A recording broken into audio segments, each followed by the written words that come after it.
Ahora vamos a continuar hablando de la glándula paratiroides, ¿sí? La paratiroides se encuentra justo a los lados de la glándula tiroides. La glándula paratiroides, si vemos un poquito sobre la anatomía de la glándula tiroides, vemos que a los lados se encuentran 4 glándulas que se denominan glándulas paratiroides. Estas glándulas paratiroides se encargan del metabolismo del calcio, liberando una hormona que se denomina PTH o paratormona, que esta se libera cuando los niveles de calcio disminuyen, produciendo un aumento en la concentración de paratormona en sangre. ¿De acuerdo? El calcio debe permanecer en un rango fisiológico muy estrecho debido a las implicaciones que tiene con las células excitables. Entonces esta paratormona debe estar regulando de buena manera estas concentraciones de calcio y que no disminuyan, ¿sí? Porque cualquier disminución del calcio produce hiperexcitabilidad. Una disminución del calcio produce hiperexcitabilidad.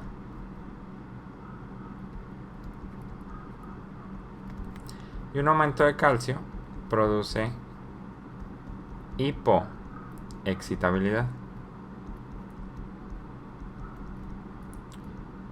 Si recordamos, tenemos en las células excitables unos canales que se llaman canales de sodio activados por voltaje, mismos que son necesarios para que se produzca el potencial de acción.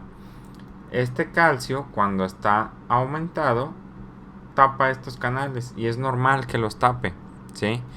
Tapa aproximadamente la mitad de los canales de sodio activados por voltaje para estabilizar a las membranas, que esa es la función del calcio. Si no hay calcio, pues las membranas están descubiertas y hay hiperexcitabilidad.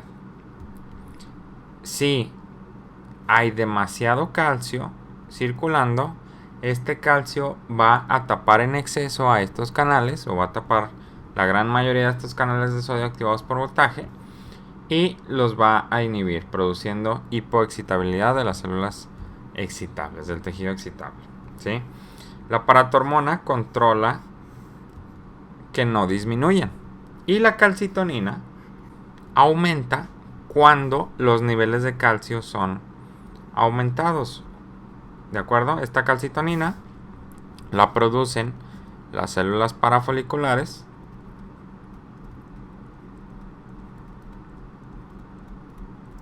de la glándula tiroides justo cuando aumentan los niveles de calcio. ¿De acuerdo? Muy bien, entonces este calcio se tiene que regular. Ahora, los efectos de la PTH son: en hueso, activa a los osteoclastos e inhibe a los osteoblastos. La función de los osteoclastos es resorber el hueso.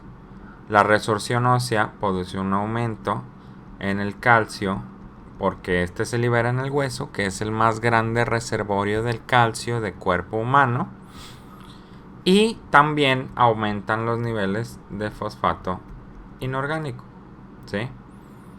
Este fosfato inorgánico produce este cambio en el perfil metabólico de una persona que tiene aumentada la PTH. Pero este no es el único efecto de la PTH en hueso, sino que también actúa en los riñones. En el riñón aumenta la reabsorción de calcio en el túbulo contorneado distal y a su vez aumenta la excreción de fosfato, por lo que el calcio aquí sigue aumentado y el fosfato que teníamos aquí aumentado, que salió del hueso, llega al riñón y disminuye, porque a nosotros no nos sirve de nada el fosfato, lo que queremos es calcio. Entonces queda el perfil hormonal con el calcio elevado y el fosfato disminuido. La función de la PTH es aumentar calcio, pero sin aumentar los niveles de fosfato. Este es el efecto deseado. ¿De acuerdo? Muy bien. Ahora, en el riñón también ocurre esto. En el riñón la PTH produce un aumento de esta enzima que se llama 1-alfa hidroxilasa, que convierte la 25-hidroxicolecalciferol. Recuerda que el colecalciferol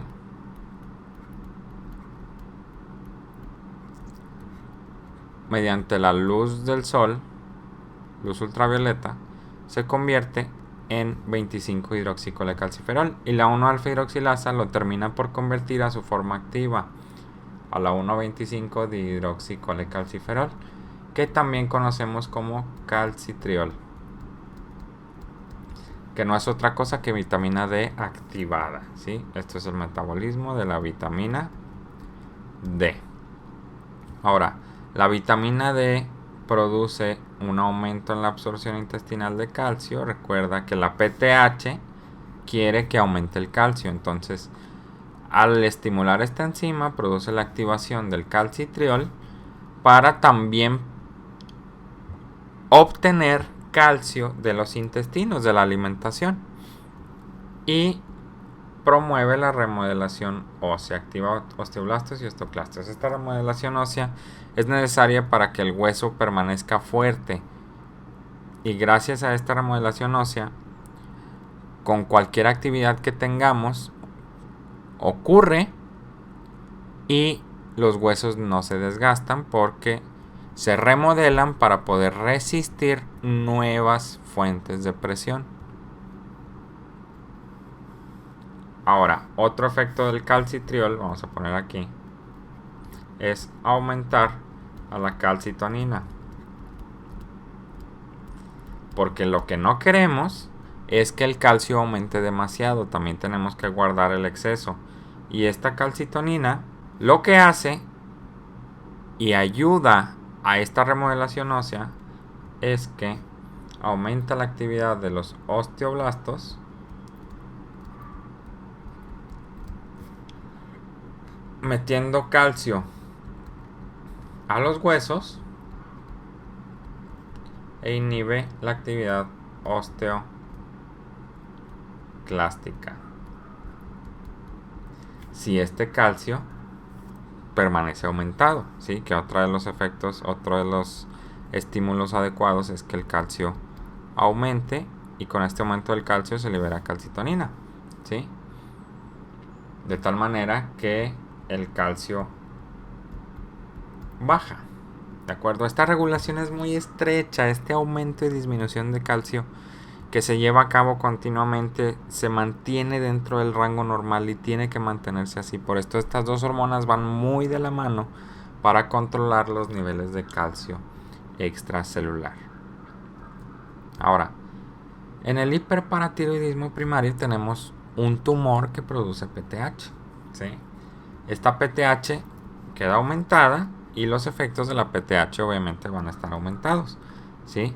Va a haber una activación de osteoclastos que me van a descalcificar los huesos, disminución de osteoblastos, excreción aumentada por el riñón de fosfato inorgánico, aumenta la reabsorción de calcio, aumenta la expresión de 1-alfa hidroxilasa y por ende aumenta la calcitonina. Pero ¿qué está pasando aquí? ¿Cómo vamos a encontrar el perfil hormonal?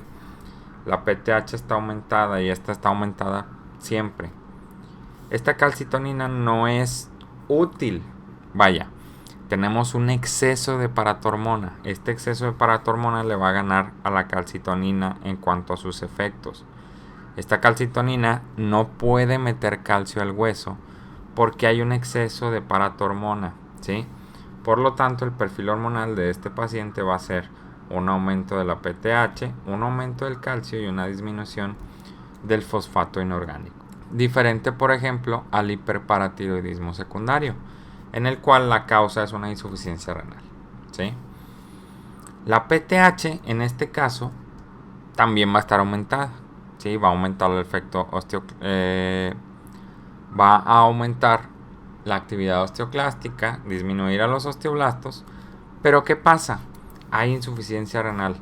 Y estas 3 situaciones que tenemos aquí marcadas dependen del riñón.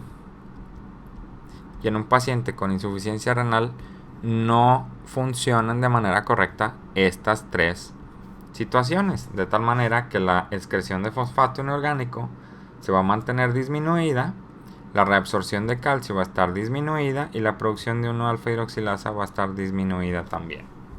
¿De acuerdo? Entonces, como no hay una excreción de fosfato inorgánico, el fosfato lo vamos a tener aumentado. ¿Sí? Como no hay una reabsorción de calcio, el calcio se tira por el riñón y el calcio disminuye. ¿Sí? Y al no haber una excreción de 1-alfa hidroxilasa, pues no hay calcitriol. ¿De acuerdo? Por lo tanto, como el calcio está disminuido, los niveles de calcitonina también se van a presentar disminuidos. ¿De acuerdo?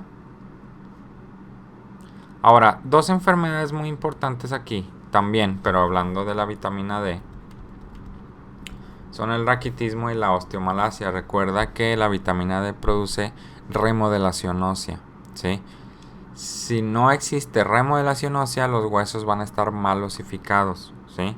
No van a poder resistir los impactos porque esta remodelación permite resistir los impactos o las fuerzas tensiles a las que el cuerpo humano está acostumbrado.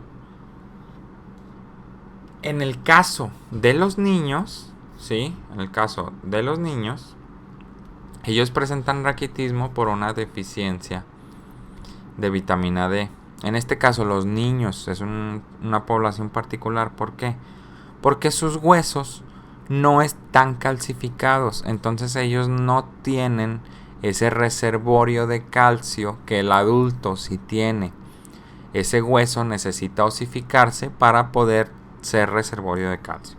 Si no se osifica, permanece como cartílago. ¿Y qué necesitamos para que el hueso se osifique? Necesitamos calcio.